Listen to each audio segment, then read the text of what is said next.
Triple crochet ಕಂಬನ ಮಾಡಿ ನಾನು 3 ಚೈನ್ನ ಹಾಕಿ ಅದೇ ಕಂಬಕ್ಕೆ ಲಾಕ್ ಮಾಡ್ಕೊಳ್ತಾ ಇದೀನಿ.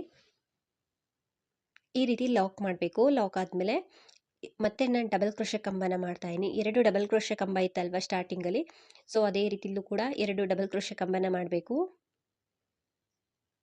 ಒಂದು ಕಂಬ ಡಬಲ್ ಕ್ರೋಶೆ ಕಂಬನ ಮಾಡಿ 3 ಚೈನ್ನ ಹಾಕಿ ಅದೇ ಕಂಬಕ್ಕೆ ನಾನು ಲಾಕ್ ಮಾಡ್ಕೊಳ್ತಾ ಇದೀನಿ.